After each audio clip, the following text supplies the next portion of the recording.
على النبي المصطفى وعلى آله المجتبى وعلى أصحابه المقتنع وعلى من اتبع بالهدى اما بعد۔ عزیز بھائیوں اور دوستو، آج 29واں پارہ جس کے اندر سورہ ملک، سورہ قلم، سورہ حاقہ، سورہ معارج، سورہ نوح، سورہ جن، سورہ مزمل، سورہ مدثر، سورہ قیامہ، سورہ دہر، سورہ مرسلات، ان سورتوں کی تلاوت کی گئی ہے۔ ان تمام سورتوں میں اکثر مضامین جو ہے وہ آخرت سے متعلق، قیامت سے متعلق۔ سورہ ملک میں اللہ سبحانہ و تعالیٰ نے وہی قیامت کا تذکرہ فرمایا، اور تذکرہ کرتے ہوئے فرمایا اذا القوا فیہا سمعوا لہا شہیقا وہی تفور، جب آگ میں ڈالا جائے گا سمعوا لہا شہیقا وہی تفور، وہ جہنم، وہ آگ دھاڑے مارے گی، چنگاڑے گی، جیسے شیر چنگارتا ہے ایسے وہ جہنم کی آگ چنگاڑیں گی، دھاڑے ماریں گی، وہی تفور، اور اچھلے گی۔ تفور، اچھلنا، غضب میں، جیسے آدمی کو بعض اوقات غصہ آتا ہے، غصے میں آدمی اس کو پٹک، اس کو پٹک، اس کو مار، اس کو مار، اس کو اچھال، اس کو اچھال، یہ پھینک، وہ پھینک، ایسے جہنم اچھلیں گی۔ تکاد تمیز من الغیظ، آگے فرماتے ہیں اتنی جہنم غصے میں آئیں گی کہ قریب ہے کہ غصے کی وجہ سے پھٹ جائے وہ۔ جیسے بعض اوقات یہ ہوتا ہے نا، کوئی آدمی ہوتا ہے کہ غصے میں آتا ہے تو اس کے دماغ کی نس پھٹ جاتی ہے، برین ہیمریج ہو جاتا ہے جی، تو اتنے جہنم غصے میں آئیں گے۔ کلما القی فیہا فوج، جب بھی اس میں لوگوں کو ڈالا جائے گا، سألہم خزنتہا، تو جہنم کا داروغہ یوں پوچھے گا الم یاتکم نذیر، کوئی ڈرانے والا نہیں آیا، سمجھانے والے نہیں آئے، بتانے والے نہیں آئے؟ قالوا بلا قد جاءنا نذیر، کہیں گے کہ ہاں ہاں ڈرانے والا آیا تھا لیکن ہم نے ان کو جھٹلایا۔ آگے اللہ سبحانہ و تعالیٰ پھر فرماتے ہیں کہ تم اس بات سے مطمئن ہو کہ تم زمین پر چل رہے ہو تو ہمارے عذاب سے محفوظ ہے، ہم یہ بھی کر سکتے کہ زمین کو پھاڑ کر اس میں تم کو دھسا سکتے ہیں۔ کیا تم اس بات سے مطمئن ہے کہ تم زمین پر چل رہے ہو، عذاب نہ آئے، ہم آسمان سے پتھروں کو برسا سکتے ہیں؟ لیکن میرے بھائیوں، حضرت محمد رسول اللہ صلی اللہ علیہ وسلم پہ قربان جائے کہ آپ صلی اللہ علیہ وسلم نے ایسے عذاب سے اس امت کے لیے پناہ مانگی اور اللہ سے فریاد کی تھی کہ مولا میری امت کو ایسا عذاب مت دینا کہ زمین میں دھس جائے، پتھر ان پہ گرائے جائے، ان کی صورتوں کو جانوروں میں تبدیل کر دیا جائے۔ یہ آپ صلی اللہ علیہ وسلم کی جو ہے دعاؤں کی وجہ سے جو ہے ہم سب بچے ہوئے ہیں۔ پھر اللہ سبحانہ و تعالیٰ اور اسی کے اندر موت و حیات کو بیان فرما رہے ہیں، اور موت و حیات کو بیان کرتے ہوئے اللہ سبحانہ و تعالیٰ پھر اپنی جو ہے بہت ساری نعمتوں کو بیان فرما رہے ہیں، اور بیان کرتے ہوئے اللہ سبحانہ و تعالیٰ یوں کہتے ہیں کہ هو الذی انشأکم وجعل لکم السمع والابصار، وہ اللہ جس نے تم کو پیدا کیا، تمہارے لیے کان اور آنکھ بنائی ہے، دل بنایا ہے، قلیلا ما تشکرون، لیکن تم بہت تھوڑا شکر ادا کرتے ہو۔ پھر سورہ قلم شروع ہوئی، اور قلم کے اندر بھی آخرت کے مضامین کو بیان کیا گیا ہے۔ نون والقلم ما یسطرون، قسم قلم کی، اور جس قلم سے لکھا جاتا ہے، بعض لوگ فرماتے ہیں کہ دنیا کا قلم مراد ہے، اور بعض فرماتے ہیں وہ قلم مراد ہے جس قلم سے لوگ تقدیر لکھی جاتی ہے۔ وَإِنَّكَ لَعَلَىٰ خُلُقٍ عَظِيمٍ، اے محمد صلی اللہ علیہ وسلم آپ اخلاق کی بلندیوں پر ہیں۔ آپ صلی اللہ علیہ وسلم کے اخلاق، اللہ اکبر، کیسے آپ کے اخلاق تھے، کیسی نرم دلی تھی آپ کی جی، کہ روایت میں یوں آتا ہے کہ کوئی شخص بھی آئے، آپ صلی اللہ علیہ وسلم کا ہاتھ پکڑ کے لے جانا چاہتا تھا، آپ چلے جاتے تھے جی، کوئی بھی شخص۔ کبھی آپ صلی اللہ علیہ وسلم نے اپنی زندگی میں کسی کو مارا نہیں، کسی کو نہیں مارا، ایک مرتبہ روایت میں یوں آتا ہے کہ ایک جہاد کے موقع پر ایک صحابی رضی اللہ تعالیٰ عنہ، فوجی لباس، لوہے کا لباس ہوتا تھا اس زمانے میں، جی لوہے کا لباس، لوہے کے جوتے وہ پہنتے ہوئے جا رہے تھے۔ حضور اکرم صلی اللہ علیہ وسلم کے ہاتھ ان صحابی کے پیر کے نیچے آ گیا۔ حضور نے کہا کہ اوجعتنی تم نے مجھے تکلیف پہنچائی مجھے۔ حضور اکرم صلی اللہ علیہ وسلم کے ہاتھ میں ایک معمولی سی لکڑی تھی، چھوٹی سی، ایسا انہوں نے آپ صلی اللہ علیہ وسلم نے ایسا اس کو مارا۔ اب لوہے کا وہ لباس کیا لگنے والا ہے؟ جب حضور کی وفات کا وقت قریب ہوا، آپ صلی اللہ علیہ وسلم نے ان صحابی کو، وہ صحابی ڈر رہے ہیں کہ حضور کہہ رہے ہیں کہ تو نے مجھے تکلیف دی ہے، میرا کیا ہوگا؟ اور آپ ڈر رہے ہیں کہ میں نے چھڑی ماری، میرا کیا ہوگا؟ روایت میں آتا ہے کہ وفات سے پہلے آپ صلی اللہ علیہ وسلم نے ان صحابی کو بلایا اور صحابی سے یوں کہا کہ بھیا میں نے آپ کو فلاں موقع پر ہلکا سا چھڑی مارا تھا، میں جا رہا ہوں، مجھ سے بدلہ لے، مجھ سے بدلہ لے۔ یہ آپ کے اخلاق تھے۔ پھر اللہ سبحانہ وتعالی فرماتے ہیں وَلَا تُطِعْ كُلَّ حَلَّافٍ مَّهِينٍ، اے محمد صلی اللہ علیہ وسلم آپ اطاعت مت کیجئے اس شخص کی جو بہت قسمیں کھاتا ہے، ناقدرہ۔ دیکھیے اللہ کے علاوہ کسی اور کی قسم کھانا جائز نہیں ہے۔ لوگ باپ کی قسم کھاتے، ماں کی کھاتے، جان کی کھاتے، گلے کی کھاتے، ایمان کی کھاتے، حرام ہے۔ کہا گیا صرف اللہ کی اور قرآن کی قسم کھائی جا سکتی ہے، اس کو یہ قسم کھانا جائز ہے۔ باقی آپ کسی کی بھی، نبی کی قسم کھاؤ، فرشتوں کی کھاؤ، جبریل کی کھاؤ، جی ماں کی کھاؤ، باپ کی کھاؤ، قسم نہیں ہوتی کچھ۔ کہا گیا تو فرمایا فَلَا تُطِعْ كُلَّ حَلَّافٍ مَّهِينٍ، مت اطاعت کیجیے آپ جو قسمیں کھانے والا ہے، بے قدرہ ہے، حماس، تانے دیتا ہے لوگوں کو۔ آج کے مسلمان بہت مرض ہو گیا، ذرا سے کسی سے غلطی ہو گئی، او ہو ایسا اس کے پیچھے دھوکے پڑ جاتے ہیں اور تانے پہ تانے، تانے پہ تانے۔ ارے بھیا اس سے غلطی ہوئی ہے، نہیں معلوم اس نے اپنے اللہ سے کتنا رویا ہوگا، کتنی معافی مانگی ہوگی، کتنا گڑ گڑایا ہوگا، کتنے آنسو بہائے ہوں گے، خدا نے اس کو معاف کر دیا ہوگا۔ آپ کون ہوتے تانے دینے والے کہ جنت دوزخ آپ کے ہاتھ میں ہے؟ یہ بہت مسلمانوں میں بہت غلط بات ہے، تانے دینا۔ غلطی ہوتی ہے۔ حضور اکرم صلی اللہ علیہ وسلم کے زمانے میں ایک صاحب سے چوری ہو گئی،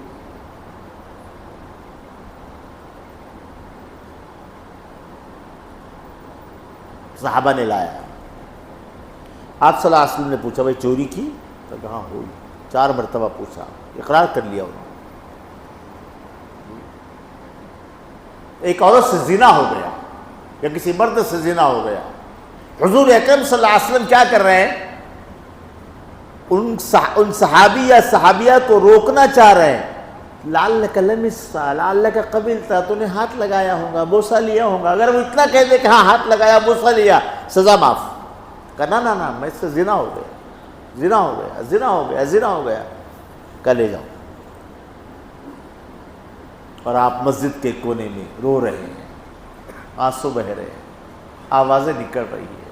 صحابہ دوڑتے دوڑتے گئے اور کہا پیارے پیغمبر صلی اللہ علیہ وسلم آپ نے سزا کا حکم دیا اور آپ رو رہے ہیں۔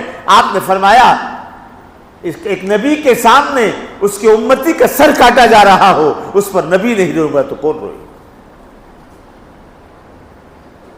پتھر مارے گئے، مارے گئے، مارے گئے۔ اس عورت کا یا اس مرد کا تھوڑا سا خون کا قطرہ کسی صحابی، اس صحابی کے بدن پہ، کپڑوں پہ گرا۔ انہوں نے کہا ہے زانی، اس کا خون۔ حضور کو معلوم ہوا کہ یہاں آؤ۔ کا معلوم ہے اس نے کیسی توبہ کی ہے؟ اس نے ایسی توبہ کی ہے اگر اس کی توبہ کو پورے ملک کے عرب پہ تقسیم کر دیا جاتا اللہ سب کی مغفرت کر دیتا۔ بھائی اللہ کا تعلق بندوں سے یا بندے کا تعلق اللہ سے، ہم کون ہوتے تانا دینے والے؟ فرمایا حماز مشاء، تانا دینا، چغلی کرنا آ گیا، مناع للخیر، اچھے کام سے روکنا، معتدل عصیم، گناہ کے کام میں آگے بڑھنا، عتل اجڑ قسم کا، ترجمہ اس کو اجڑ آ گیا، بعد ذالک زنیم، اور اس کے بعد پھر بدنامی بدمانی ہے۔ آگے فرماتے ہیں ہم آخرت میں کیا کریں گے؟ سنسموہ علی الخرطوم، خرطوم کہتے ہیں اصل میں ہاتھی کی سونڈ کو، ہاتھی کی سونڈ۔ اللہ فرماتے ہیں ہم حشر کے میدان میں انسان کی ناک پر داغ دیں گے، اور اس کی ناک کو خرطوم، ہاتھی کی سونڈ سے تشبیہ دیا ہے۔ کیا مطلب؟ ہر آدمی کو اپنی ناک بہت پیاری ہوتی ہے، سارا جو کچھ کرتا ہے آدمی ناک کے لیے کرتا ہے، اچھا یہ ناک، ابھی ناک پہ داغ دے دیں گے، آخرت میں گھوم رہا ہوں گا، ارے پھر اللہ سبحانہ و تعالیٰ نے ایک واقعہ بیان فرمایا، الا بنوناہم کما بلونا اصحاب الجنہ، کہ ایک صاحب تھے ایک جگہ پر جس کا نام کتابوں کے اندر یوں آتا ہے کہ وہ جگہ ایسی تھی کہ وہاں ان کا جو ہے باغ تھا، اور بڑے میاں تھے، جب باغ کٹتا تھا کھیتی تیار ہوتی تھی تو فقیر لوگ بھی جاتے تھے مانگنے والے، وہ سارا سب کچھ تھوڑا کچھ مال لے کے آتے، باقی سب چھوڑ دیتے۔ اب نئی جنریشن آئی آ گیا موبائل پہ پیدا ہونے والی، ارے بڈھا سرکا ہوا تھا آ گیا غریبوں کے لیے چھوڑتا تھا، اب وہ صبح صبح جائیں گے اپنی پورا باغ کی فصلیں لے لیں گے، غریبوں کو معلوم نہیں ہوگا، کوئی نہیں آئے گا۔ اب گئے وہاں باغ میں، کھیتی کے پاس، یہاں باغ تھا، یہاں باغ تھا، یہاں باغ تھا، یہاں باغ تھا۔ اللہ سبحانہ و تعالیٰ نے ان کی نیت کے خراب ہونے کی وجہ سے راتوں رات پورے باغ میں آگ لگا دی اور باغ کو برباد کر دیا۔ لہٰذا ہم کوئی نیک کام کرے تو اس نیک کام کی عادت اپنے بچوں سے بھی دلوانا۔ آپ کسی کو 500 روپے 100 روپے دے رہے ہیں، اپنے بچے سے کہنا بیٹے ذرا ان کو دے دو، تو بچے کو عادت ہو جاتی ہے اس کی کہ ہمارے ابا ایسا کیا کرتے تھے، ہم بھی ایسے کریں گے۔ یہ صنعاء یمن میں ایک شہر ہے، وہاں پر جو ہے اس سے 6 میل دور یہ باغ تھا۔ بعض لوگوں نے فرمایا حبشہ کے اندر یہ باغ تھا۔ اس کے بعد سورہ حاقہ شروع ہوئی، اور سورہ حاقہ میں بھی قیامت کو بیان فرمایا، الحاقہ ملحاقہ وما ادراک ملحاقہ، ثابت ہو گئی وہ چیز۔ کیا ہے وہ ثابت ہونے والی؟ کذب ثمود وعاد بالقاریہ، کہ قوم سمود اور قوم عاد نے اس قاریہ کہتے کوٹنے والی چیز کو جھٹلایا تھا، وہ قیامت ہے۔ پھر اللہ سبحانہ و تعالیٰ نے آخرت کو بیان فرماتے ہوئے یہ فرمایا، فَيَوْمَئِذٍ وَقَعَتِ الْوَاقِعَةُ، جس دن قیامت قائم ہوگی، وَانشَقَّتِ السَّمَاءُ، آسمان پھٹ پڑے گا، فَهِيَ يَوْمَئِذٍ وَاهِيَةٌ، اور آسمان اس دن واہیہ کہتے ہیں روئی کا جو گالا ہوتا ہے نا، روئی کی طرح اڑے گا وہ آسمان۔ وَالْمَلَكُ عَلَىٰ أَرْجَائِهَا، اور فرشتے ہوں گے کنارے پر، وَيَحْمِلُ عَرْشَ رَبِّكَ فَوْقَهُمْ يَوْمَئِذٍ ثَمَانِيَةٌ، اس دن 8 فرشتے عرش کو اٹھائیں گے، قیامت کے دن آج 4 فرشتے عرش کو اٹھائیں گے، لیکن خدا جلال میں ہوں گے، کبریائی جبروت، 8 فرشتے اٹھائے گے۔ فَأَمَّا مَنْ أُوتِيَ كِتَابَهُ بِيَمِينِهِ، جس کے نام اعمال دائیں ہاتھ میں دے دیے جائیں گے، یوں کہے گا ہاؤم اقرؤوا کتابیہ، لو میرے رزلٹ دیکھ لو، میرے نام اعمال دیکھ لو، انی ظننت انی ملاق حسابیہ، مجھ کو امید تھی میں اللہ سے ملوں گا، میں نیک کام کر کے آیا ہوں۔ اور جس آدمی کے نام اعمال بائیں ہاتھ میں دیے جائیں گے وہ یوں کہے گا یا لیتنی لم اوت کتابیہ، کاش میرے نام اعمال میرے ہاتھ میں دیے نہ جاتے۔ اللہ فرمائیں گے خذوہ فغلوہ، پکڑو اس کو، توق ڈال دو۔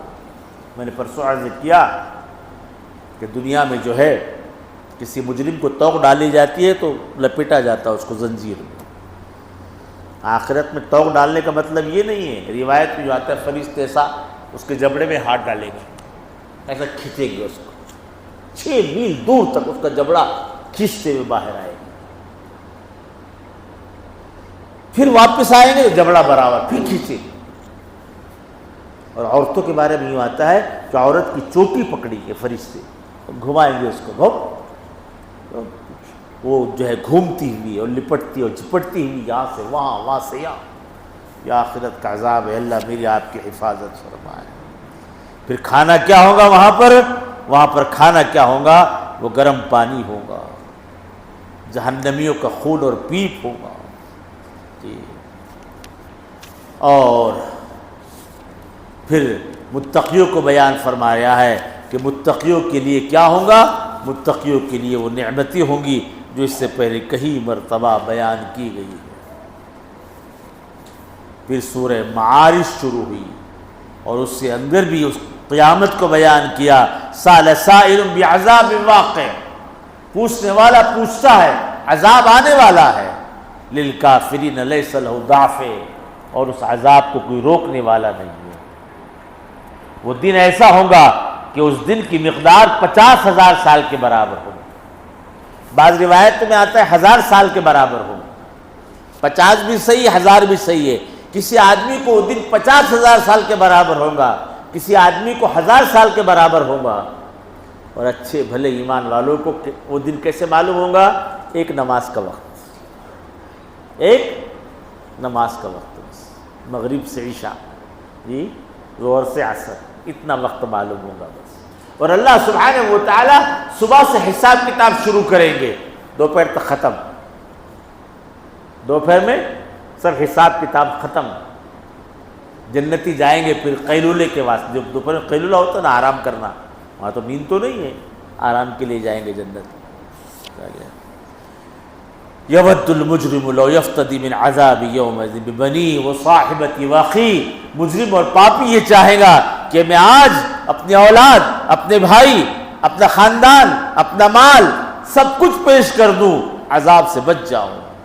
کلا، اللہ فرماتے نا نا، ایسا نہیں ہوگا، انہا لظا، وہ تپتی ہوئی آگ ہے، نزاعۃ للشوا، شوا کہتے چمڑی کو، جو آگ جو چمڑی کو کھینچ دے گی۔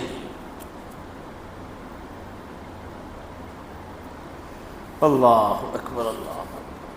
پھر اللہ سبحانہ و تعالی جنتیوں کو تذکرہ کر رہے ہیں، اور پھر اللہ سبحانہ و تعالی جنتیوں کا تذکرہ کرتے ہوئے بہت ساری اپنی نعمتوں کو بیان فرماتے ہیں۔ اس کے بعد سورہ نوح شروع ہوئی، نوح علیہ السلام نے 950 سال اپنی قوم کو دعوت دی۔ قوم کیا کرتی؟ آپ کو مارتی پیٹتی، آپ کی بات نہیں سنتی، اپنے کانوں میں انگلیاں ڈال دیتی، اپنے چہرے پہ کپڑا ڈال دیتی اور کہتی نوح ہم تیری بات کیا سنیں گے، ہم تیرا چہرہ بھی دیکھنا نہیں چاہتے۔ یہ سارا کے سارا اللہ سبحانہ و تعالیٰ نے اس سورت کے اندر بیان فرمایا۔ پھر سورہ جن شروع ہوئی، روایت میں یہ آتا ہے کہ حضور اکرم صلی اللہ علیہ وسلم نے اپنی زندگی میں 6 مرتبہ جناتوں کی جماعت سے ملاقات کی۔ کتنی مرتبہ؟ اور ان کو اسلام کی دعوت دی جی۔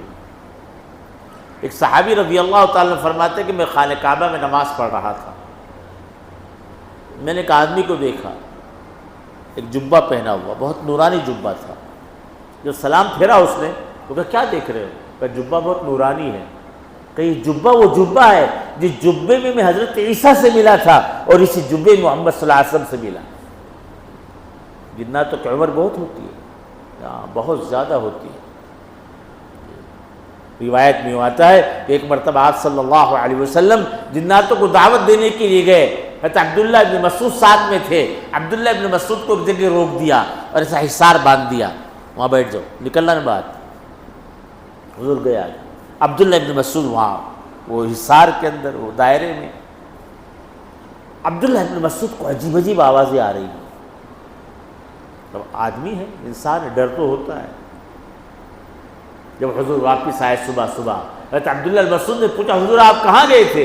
کہا میں جناتوں کو دعوت دینے کے لیے گیا تھا، میں دعوت دے رہا تھا، جنات میری دعوت پر رو رہے تھے، وہ جو چیخ اور دھاڑے تھی وہ میری دعوت پر آ گیا۔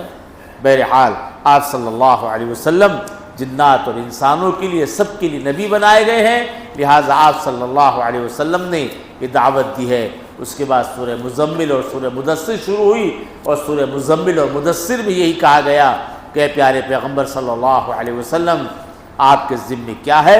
لوگوں کو دین کی طرف بلانا، لہٰذا آپ کمبل اوڑھ کے سوئے ہوئے اٹھیے۔ آپ مزمل کہتے ہیں رات کی کمبل اور مدثر کہتے ہیں دن کی چادر، یہ فرق ہے۔ تو دونوں میں کہ رات میں ہے آپ کھڑے رہیے اللہ کے سامنے، کھڑے رہیے۔ اس لیے تہجد جو ہے امت پر فرض نہیں ہے، لیکن یہ اللہ والوں کا شعار ہے۔ آپ صلی اللہ علیہ وسلم کے بارے میں یوں آتا ہے کہ آپ صلی اللہ علیہ وسلم نے کبھی زندگی میں تہجد کو چھوڑا ہی نہیں۔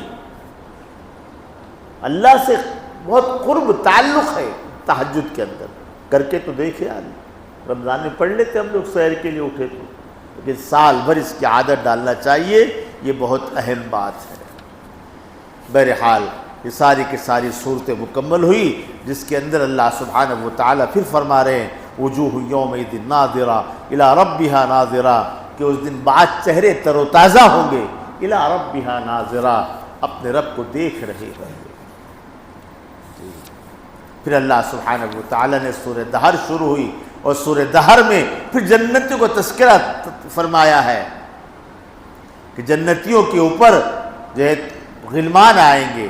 کل میں نے عرض کیا بِآنِیَةٍ مِّن فِضَّةٍ وَأَكْوَابٍ، سونے اور چاندی کے پیالے ہوں گے جی۔ وَيُسْقَوْنَ فِيهَا كَأْسًا كَانَ مِزَاجُهَا زَنجَبِيلًا، اور ایسی شراب پلائیں گے جس میں سوٹ ملی ہوئی ہوگی۔ وہ سوٹ ایسی ہماری جیسے سوٹ نہیں ہوں گی جو وہ منہ کو ترخہ دیتی ہے، ایسا نہیں ہوگی۔ عَيْنًا فِيهَا تُسَمَّىٰ سَلْسَبِيلًا، ایک چشمہ ہوگا وہاں پر جس کا نام سلسبیل ہے۔ کپڑے کیسے ہوں گے؟ ثِيَابُ سُنْدُسٍ خُضْرٍ وَإِسْتَبْرَقٍ، موٹے اور باریک ریشم کے کپڑے۔ وَحُلُّوا وَأَسَاوِرَ مِن فِضَّةٍ، اور ان کو کنگن پہنائے جائیں گے چاندی کے۔ وَسَقَاهُمْ رَبُّهُمْ شَرَابًا طَهُورًا، اور اللہ اپنے ہاتھوں سے ہم کو شراب پلائے گا۔ کیا ٹھاٹھ ہوں گے ہمارے، آ گیا۔ اللہ سبحانہ و تعالی ہم تمام کو جو ہے وہ ساری نعمتوں سے نوازے، اور اللہ سبحانہ و تعالی اس رمضان کے اندر جو ہے ہم تمام کے لیے مغفرت کا، آگ سے خلاصی کا، آگ سے چھٹکارے کا فیصلہ فرمائے، اور اللہ سبحانہ و تعالی پوری امت کی مغفرت فرمائے، ہمارے مرحومین کی مغفرت فرمائے۔ ایک مسئلہ یہ ہے کہ صدقہ فطر کتنا ہے؟ صدقہ فطر 1.25 کلو گیہوں یا اس کی قیمت، سب میں اچھا یہ پیسے دو۔ ایک آدمی گھر میں گیہوں ہے، آپ گیہوں لا کے دے دی، کیا کریں گا بیچارہ وہ؟ آپ اس کے بدلے پیسے دے تو کم از کم سامان خرید گا، چپل لے گا، جوتا لے گا، بنیان لے گا، کچھ تو لے گا۔ اور گھر کے جتنے افراد ہیں تمام افراد کی طرف سے صدقہ فطر، حتیٰ کہ نابالغ اولاد جو ہے ان کی طرف سے بھی صدقہ فطر ادا کرنا واجب، ان کی طرف سے بھی صدقہ فطر ادا کرنا واجب۔ عید سے پہلے صدقہ فطر ادا کر دیا جائے تاکہ غریب لوگ اپنی ضرورتیں پوری کر لیں۔ اور صدقہ فطر کے اندر مال پہ سال گزرنا کافی ضروری نہیں ہے۔ زکوٰۃ میں کیسا ہوتا ہے؟